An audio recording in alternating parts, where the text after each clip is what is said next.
इस सदी की सबसे बड़ी त्रासदी जम्मू इस समय झेल रहा है और लगातार बरसात जो है वो बंद भी नहीं हो रही है। ऐसे बड़े सारे इलाकों में अभी भी राहत बचाव के काम में बड़ी ज़्यादा दिक्कत परेशानी आ रही है। कल गृह मंत्री अमित शाह जम्मू आए थे और जो नुकसान हुआ उसका आंकलन किया। मेरे साथ leader of opposition Sunil Sharma साहब हैं, उनसे मैं बात करूँगा। सर, 15 दिन से ज़्यादा वक्त बीत गया, जम्मू लगातार जो है अलग अलग जगहों पर यहाँ पे कभी क्लाउड बस्ट हो रही है, कभी मड स्लाइड हो रही है, कभी लैंड स्लाइड हो रही है, बाढ़ जैसी स्थिति है। कल गृह मंत्री आए थे, आप साथ में थे, क्या मुख्यतः बातें हुई हैं और बीजेपी अपनी तरफ से क्या कुछ करने जा रही है? देखिए, 14 तारीख की ये शुरुआत है जो चिसौती से बादल फटने के कारण हुई है और लगातार अभी आज तक भी बारिश चल ही रही है। इसमें अनेक जगहों पे बादल फटना, भूस्खलन होना, नदी नालों का उफान पे आने से जनजीवन को प्रभावित करना है, ऐसी सारी घटनाएं हैं और पूरे जम्मू प्रांत में ये हुई हैं।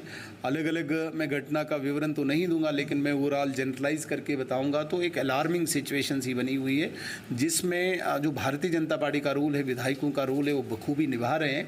और जहाँ तक बात आती है भारत सरकार की और भारत सरकार की गंभीरता की, वो आपने देखा होगा किस प्रकार से हमारे रक्षा मंत्री जी यहाँ पे आए 24 अगस्त को चिसौती की उस घटना के लिए, लेकिन बारिश ने उनको वहाँ जाने नहीं दिया।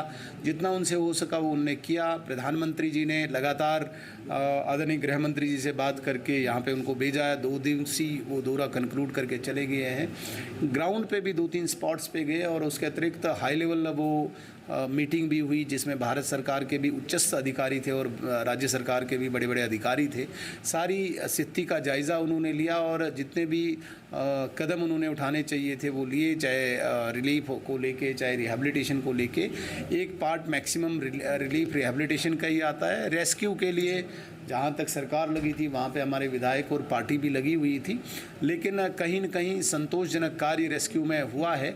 अभी जो लोगों की उम्मीदें, एक्सपेक्टेशन है वो भारत सरकार से है और एक हाई लेवल कमेटी वहाँ पे गठित हुई है जो 2 दिवसीय दौरे पे जम्मू कश्मीर में रहेगी, जो supervision home secretary of India करेंगे और इनकी कोऑर्डिनेशन मुख्य सचिव जम्मू कश्मीर करेंगे। सारे विभागों का वो नुकसान का जायज़ा लेंगे और उसके बाद भारत सरकार सहायता पैकेज ज़रूर देगी। तब तक के लिए जो जम्मू कश्मीर सरकार को एसडीआरएफ में जो सेंट्रल शेयर था वो कल ही मुझे लगता है रिलीज़ कर दिया 209 करोड़ रुपए का। इसके अतिरिक्त विधायकों को भी निर्देश दिए आदरणीय गृह मंत्री जी ने कि सभी अपने अपने विकास निधि से 1-1 करोड़ रुपया अनुदान के रूप में दे दीजिए। जम्मू कश्मीर सरकार से निवेदन भी हम कर सकते हैं कि भाई जो एसडीएफ के नॉर्म्स हैं उनसे बाहर आके भी लोगों की सहायता करें। हमें अफसोस है जो तंत्र यहाँ पे काम करना चाहिए था, जिस गंभीरता के साथ करना चाहिए था, वो सीरियसनेस हमें नहीं दिखी। विशेषकर पानी और बिजली को लेके त्राही त्राही मचा हुआ जम्मू में और पानी के लिए इतनी सीरियसनेस जम्मू कश्मीर सरकार की नहीं दिखी, जिसका हमें बहुत अफसोस है। सर, अगर हम बात करें, इसको राष्ट्रीय आपदा भी घोषित करने की मांग की जा रही है यहाँ की सरकार द्वारा, तो उसको लेकर क्या कुछ हो रहा है या फिर कुछ ऐसा हो सकता है कि मैंने कहीं पे भी नहीं सुना, न मुख्यमंत्री से न जम्मू कश्मीर सरकार से कि राष्ट्रीय आपदा घोषित करे। आपने कहीं सुना क्या?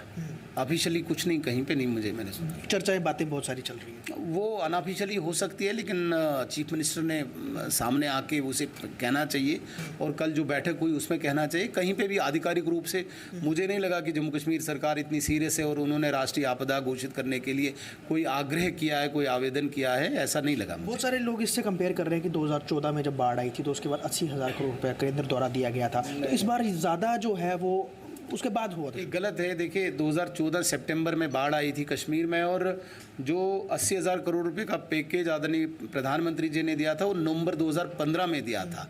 1 साल और कुछ महीने बीतने के बाद जो उस वक्त असिस्टेंस मिला है 1770 करोड़ रुपए का मिला है और उसमें अनेक डिपार्टमेंट्स इन्वॉल्व थे।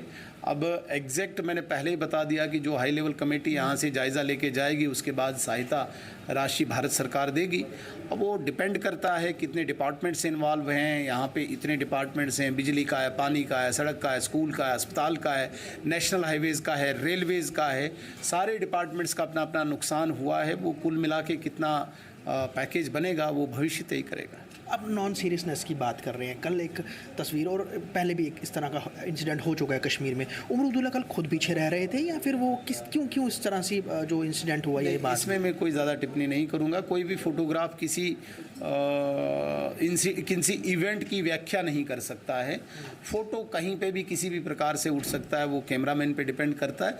लेकिन जहाँ तक बात आती है वहाँ पे एक अधिकारी आदरणीय गृह मंत्री जी को जायज़ा करवा रहे थे। हो सकता है मुख्यमंत्री जी पहले ही वहाँ जायज़ा करके गए हों, उनकी ज़्यादा रुचि ना हो या कोई ज़्यादा इंटरेस्ट ही नहीं हो वहाँ पे उसमें, तो मुख्यमंत्री को कोई रोक नहीं सकता। इस बात का मैं खंडन करता हूं, उन्हें न किसी ने रोका। हाँ, दूसरी तरफ से दूसरा भी फोटो वायरल होना चाहिए था, जिसमें आदरणीय गृह मंत्री जी ने एक तरफ से उपराज्यपाल महोदय को बिठाया, दूसरी तरफ से मुख्यमंत्री जी को बिठाया है।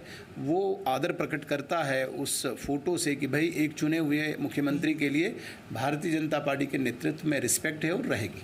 साफ तौर पे आने वाले दिनों में जम्मू कश्मीर के लिए कोई बड़ी राहत केंद्र दे सकता है, लेकिन सबसे पहले जो अहम है वो आंकलन किया जाए कि पूरा कितना नुकसान हुआ है। हालांकि इनिशियल तौर पे बीजेपी भी अपनी तरफ से कुछ जो है वो फंड्स जो है वो विधायकों से लेकर जारी कर रही है और एनडीआरएफ की तरफ से भी कुछ फंड्स आए हैं, लेकिन जो भी नुकसान हुआ है उसकी भरपाई पूरी तरीके से केंद्र करेगा, इसका एश्योरेंस जो है खुद गृह मंत्री दे के गए हैं। जी, जम्मू कश्मीर लद्दाख के लिए जम्मू से ख्वाहिश पटेल की रिपोर्ट।